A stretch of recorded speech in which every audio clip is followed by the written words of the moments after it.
Just working on my tilt and telescopic turn signal switch for 66 Tornado. They used these switches in the mid 60s, I believe, so I'm not 100% sure what other vehicles used this same switch. But I think they used them on the Cutlasses and the Tornadoes, 98s, anything that could have a tilt and telescopic. I think they changed them in 67 to be kind of internal to the steering wheel. But this type of switch I was having trouble with my car, and I've taken it all apart, figured out what was going on with it, and I thought I would share my findings because these switches are hard to find and they're expensive, and if you can repair yours, save you some money and aggravation. If you wanted to replace this switch, you can get original ones. They're very expensive, extremely expensive, I guess because there's just not very many of them. I know the Cutlass ones, they're more popular and they're different, and those are reproduced. But the ones for the Tornado and I think the 98, they're different. This mount right here is different. But if you had a reproduction Cutlass switch and you could figure out a way to remove these two rivets, you could mount the GM A-body style switch to this one, and you'd be back in business. It's just the only difference is the angles of this mounting it to the column. So I think if you put like maybe another nut and a bolt instead of those rivets, you could, if you pound those out and put in a nut and bolt, I think you could probably get yourself a brand new switch. In the meantime, the problem I was having with this one was the car had an intermittent rear brake light problem, and it took me a long time to figure out what was going on, because it really wouldn't act up, static in the garage when you were working on it. It was only when you were out driving around that you'd have a problem. And I clued into the issue. One day my wife was following me home and she noticed that after I made a turn, my brake light stopped working on one side. So that clued me in to start looking at the turn signal switch. And sure enough, that's what it was. The turn signals would cancel. It would cancel enough to shut the signal light off, but it wouldn't cancel enough to allow the brake lights to come back on. So what it was this part here, it would be over there during a turn, and it would cancel. It would shut the signal lights off, but it didn't come back quite enough to center. So then you would have it in a position where one of your brake lights would be out, because when you've got this signal light engaged, it actually disengages the power to the brake light on the side that you're signaling, and then redirects flasher power to the light. I'll explain that in a little better detail a little later on.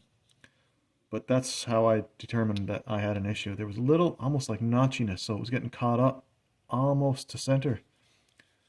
So if you could reach down and straighten this pin when you were driving, you'd have your brake lights back. So it wasn't drivable like that really. But to show you how this goes together here. So the body of the switch sits in here like this. To get it out, you have to bend at least two of these tabs. You can see I bent two tabs and pulled it out. To take these tabs and bend them away, you have to heat them up. Really fragile right here, and they're prone to snapping. So you got to heat them up. I used a heat gun with a nozzle on it. I got the heat gun set at about halfway. Just gently heat those up. You don't want to melt the body, but heat these up enough, and then you can get two flathead screwdrivers in and pry, do them one at a time. Heat one up, bend it out, heat the other one up, bend it out, and then you can pull this out. Now, a word of caution, there are 4 tiny ball bearings that sit in these slots right here, tiny ones. My advice is get this bent, but don't let the switch body fall out. as soon as you get these bent, and you can put it on a piece of paper towel like this, then remove it. The bearings will fall down onto your paper towel. If you did it up in the air like this, the bearings are going to fall and bounce all over the place. So put it down like this and pull the switch body out. Now the way this goes together here, electrically, these contacts are held by these 4 or 3 springs, little tiny springs. Helps to use a little bit of grease to hold those springs in place when you're putting this back together. There are 3 contacts. 2 of them are the same, one is different. The center one is different. And they only go one way. So the center one's a smaller one. The outer ones are bigger. And they got little tabs on them that locate them in the right spots.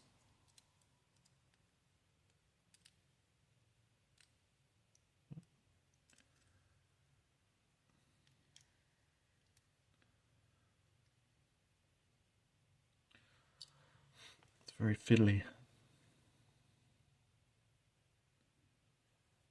Yeah, a little grease on those springs will help keep them from going all over the place. Alright, so the way to put this back together is, that's going to want to fly apart on you, so take this part, put it on top like that. Right? Feels right, but I better check it. So you can hold it and test it out.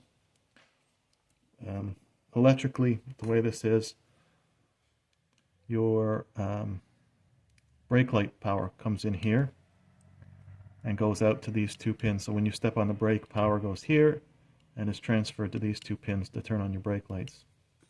You can prove that by just hooking up your meter. So I've got continuity to that pin and continuity to that pin. So that's in the center. If you move it one direction, so the signal light is on, you should have power on one of these pins and the other one will not have power. Yep. And then move it the other direction, it'll be the opposite. Yeah, so that's good. And the way the signal lights work is the power comes in on this pin. And depending on which direction you have the slider in, one of these 2 pins will have power. So we'll have power in here.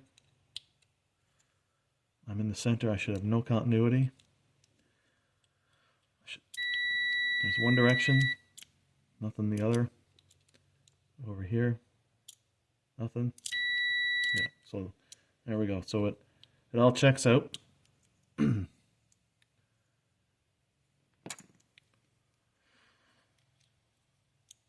now to get this back together, the trick here is to put a little bit of grease in these slots, and then you can put those bearings in the grease and it'll hold it. It'll hold it while you can stick this back into the mount. And then again, you're going to want to be careful. I used a zip tie to kind of hold it all together while I heated up these tabs here and bend it back together. This is the second time I've had it apart. Just just letting you know there, because I put this back together recently, and that's how I did it. I've got it apart again now to make this video. But yeah, it's not complicated. It's kind of tricky.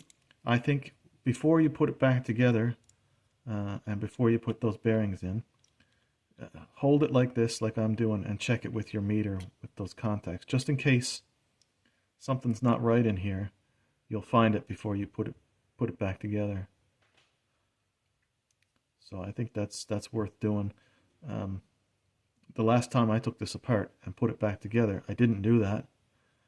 And when I was testing it, when I would turn the signal light one direction, I wouldn't get the signal lights. So there was I must have put something back together a little bit wrong. And so here I am again taking it apart. So yeah, test it out with a multimeter continuity checker. if I was to guess, I would say that one of those springs popped out kind of and went sideways. And that's when I put it back together, the spring was kind of caught in there all wrong. So yeah, use a bit of silicone grease to hold those springs straight up and down, because they can pop out and go sideways and still kind of work. So while you've got it apart, make sure you clean up all these contacts here. Mine were really corroded, and they're not worn too bad, but they had a lot of corrosion on them. So get some contact cleaner or whatever, and a brass brush, clean these contacts up. The same with this one. I found that maybe it was from being worn, being used so much that little divots were being worn in these contacts. So maybe that's where it was getting stuck on the signal I cancel. So yeah, there's not much to these things. The only thing that'll get you is breaking off these tabs. Once you break those off, you're kind of in trouble. You could probably rig up some kind of zip tie or something to hold it, but do your best not to. If it wasn't for that, the switch would be a piece of cake. Easy to service, easy to repair. It's pretty straightforward, and it's a good design, excellent quality materials, and it's simple to see how it all goes back together. It's just those darn tabs there, and the fact that you can easily lose those bearings. So yeah, mid-60s turn signal switch. You could you can get replacement cutlass ones real easy, but you can't get the Tornado and the whatever one. 597 is written on the top of yours right here. That's the one that's hard to get. It's just the angle of this bracket that's different. But I'm been working in my mind how to figure out a way to replace those rivets with something else and get yourself a brand new reproduction switch. Because if it malfunctions, it takes out your brake lights, your signal lights, and stuff. It's really not drivable like that. So it's a problematic system. And the other problem that you can come up against is a problem with the Bowden cable that goes to this. But that's another issue altogether, and much more difficult to work on. So, anyways, I hope this helps somebody. I certainly learned a lot, and we'll catch you next time. Oh, I should mention, I made another video on how to fix these switches, these stomp switches for your high beams. So if you just look on my YouTube there, I can it'll show us GM dimmer switch servicing. So these are real easy to work on, and if you check out that video, it'll show you how to repair it. So yeah, hope this stuff helps. Cheers.